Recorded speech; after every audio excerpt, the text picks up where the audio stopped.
Good morning. നമ്മുടെ അവസാനത്തെ പ്രോപ്പർട്ടിയെ അസോസിയേറ്റീവ് പ്രോപ്പർട്ടി. ഇത് നമ്മൾ ഒത്തിരി ആഡ് ചെയ്യുന്നൊന്നുമില്ല, വെറുതെ ആഡ് ചെയ്ത് മാത്രം നോക്കുന്നുള്ളൂ കേട്ടോ. എന്താ അസോസിയേറ്റീവ്? അസോസിയേറ്റ് ചെയ്യുക എന്ന് പറഞ്ഞതിനകത്ത് നമ്മൾ കൂടിച്ചേരുക. 1, 2, 3 പേര് തമ്മിൽ നമ്മൾ ഒരുമിച്ച് നിൽക്കുന്നതിനല്ല അസോസിയേറ്റീവ് എന്ന് പറയുന്നത്.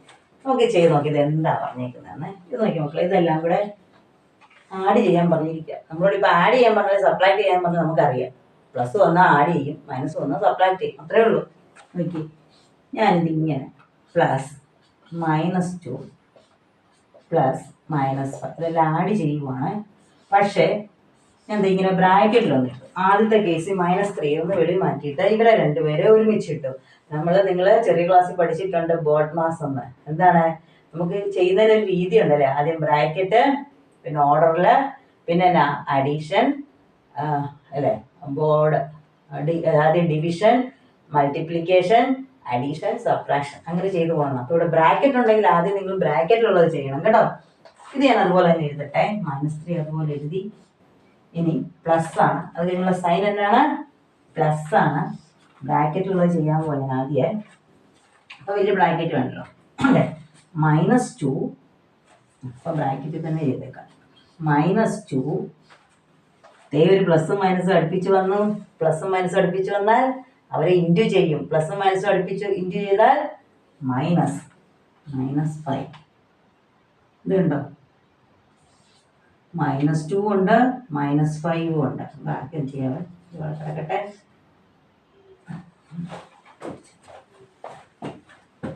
-3 അവിടെ കിടക്കട്ടെ. പ്ലസ് ഇനി ബ്രാക്കറ്റിലൊക്കെ 2 മൈനസ്, 2 മൈനസ് ആണ്, 5 മൈനസ്. 2 മൈനസ് വന്ന് എന്നായി മക്കളെ? ആഡ് ചെയ്യും. 5 + 7.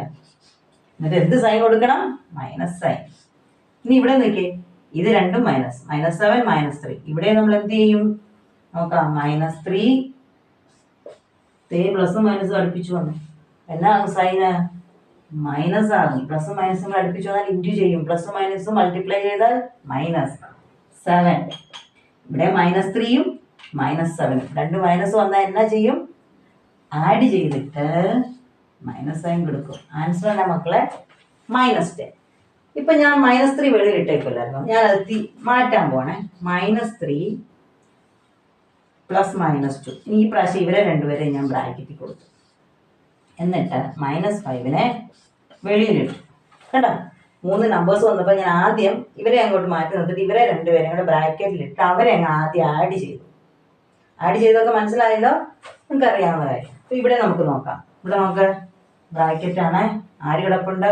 -3 കിടപ്പുണ്ട്. ഇവിടെ ഇപ്പോൾ ബ്രാക്കറ്റ് കൊടുത്തില്ലെങ്കിലും പ്രശ്നമൊന്നുമില്ല കേട്ടോ, കൊടുത്തന്നേ ഉള്ളൂ.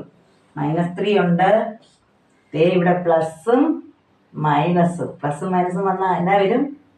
അടുപ്പിച്ച് വന്നാൽ ഇൻറ്റു ചെയ്താൽ -2. ബ്രാക്കറ്റ് അടച്ചു.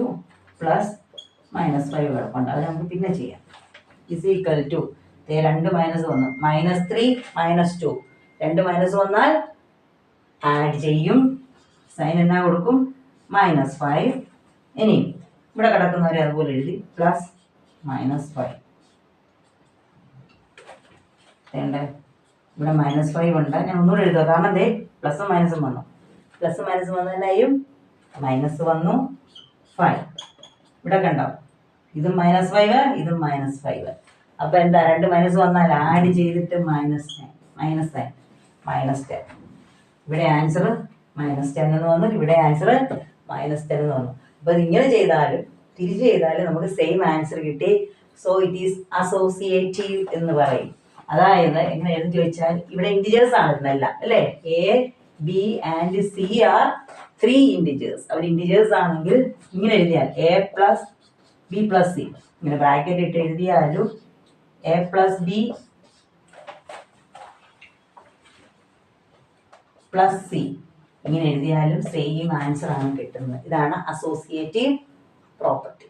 മനസ്സിലായല്ലോ? അസോസിയേറ്റ് ചെയ്യുക, അതായത് 3 എണ്ണം ഉണ്ടെങ്കിൽ അവസാനത്തെ 2 പേര് തമ്മിൽ ഒരുമിച്ച് ആദ്യം ചെയ്തിട്ട് പിന്നെ ഇവരെ കൂട്ടിയാലും ആദ്യത്തെ 2 പേരെ തമ്മിൽ ആഡ് ചെയ്തിട്ട് അതിനുശേഷം ആ കിട്ടുന്ന ആൻസറിൻ്റെ കൂടെ അവസാനത്തെ ആളെ കൂട്ടിയാലും ആൻസർ സെയിം ആയിരിക്കും. ഇതാണ് അസോസിയേറ്റീവ് പ്രോപ്പർട്ടി എന്ന് പറയുന്നത്. മനസ്സിലായോ? ഞാൻ വേണമെങ്കിൽ ഒരു എക്സാമ്പിളും കൂടെ ചെയ്ത് കാണിക്കാം നിങ്ങൾക്ക് ഇത് അസോസിയേറ്റീവ് ആണെന്ന് അറിയാൻ വേണ്ടി. ഇത് നോക്കിയേ, -3 1 -7 മൂന്ന് സംഖ്യകളുണ്ട്. നമ്മൾ ചെയ്യാൻ പോകുമ്പോഴത്തെ പോലെ -3 പ്ലസ് ഈ പ്രാവശ്യം ബ്രാക്കറ്റിൽ കൊടുക്കുന്നത് ഇവരെ തമ്മില -3 അതുപോലെ തന്നെ എഴുതി പ്ലസ് ഈ സൈൻ പ്ലസ് ആണ്. പിന്നെ എന്നാ എഴുതണം 1 പ്ലസ് ആണെന്ന് അറിയത്തില്ലല്ലോ. പ്ലസും മൈനസ് അടുപ്പിച്ച് വന്നു ഇൻറ്റു പ്ലസും മൈനസും മൾട്ടിപ്ലൈ ചെയ്താൽ -7. ഓക്കെ, ഇവിടെ എന്നാ കിടപ്പുണ്ട് -3 കിടപ്പുണ്ട്. ഇത് നോക്കി ഈ സൈൻ പ്ലസ് ആ മക്കളെ, ഇത് കണ്ടോ +1 -7 ഒരു പ്ലസും മൈനസും വന്നാൽ എന്ത് ചെയ്യും? സബ്ട്രാക്ട് ചെയ്യും അല്ലേ 6. എന്നിട്ട് ആരുടെ സൈൻ കൊടുക്കണം? എന്നിട്ട് നമ്മൾ ആരുടെ സൈൻ കൊടുക്കും? വലിയ ആളുടെ സൈൻ എന്നാണ് മൈനസ്. തീർന്നില്ല, -3 ഈ സൈൻ എല്ലാം കൂടെ പ്രശ്നമാക്കും അല്ലേ. പ്ലസും മൈനസും വന്ന ആൻസർ എന്നാണ് -6. ഇതുണ്ടോ -3 -6 ആൻസർ എന്നാണ് ആഡ് ചെയ്തിട്ട് -9.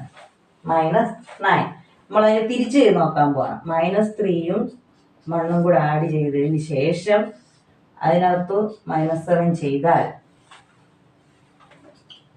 ബ്രാക്കറ്റിൽ ഇത് മൈനസും പ്ലസും. അപ്പൊ നിങ്ങൾ എന്നായിരിക്കും? മൈനസും പ്ലസും വന്ന എന്നായി മക്കളെ?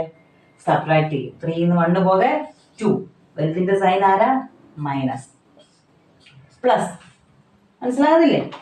ഇനി ഇതിന്റെ കൂടെ -7 നമ്മൾ നോക്കിയപ്പോൾ -2 ഇവിടെ എഴുതട്ടെ. 2 സൈൻ അടുപ്പിച്ച് വന്നു, പ്ലസും മൈനസും അടുപ്പിച്ച് വന്നു. എന്നാ എഴുതും? പ്ലസും മൈനസും വന്ന മൈനസ്. -2 -7 രണ്ടും മൈനസ് ആണ്. ആഡ് ചെയ്യും, എന്നിട്ട് മൈനസ് സൈൻ. സെയിം വന്നല്ലോ. അപ്പൊ നമുക്ക് എന്നാ എഴുതാം? a + b + c. ഇങ്ങനെ ആഡ് ചെയ്താലും a + b ആഡ് ചെയ്തതിന് ശേഷം +c ചെയ്താലും സെയിം ആൻസർ ആണ്.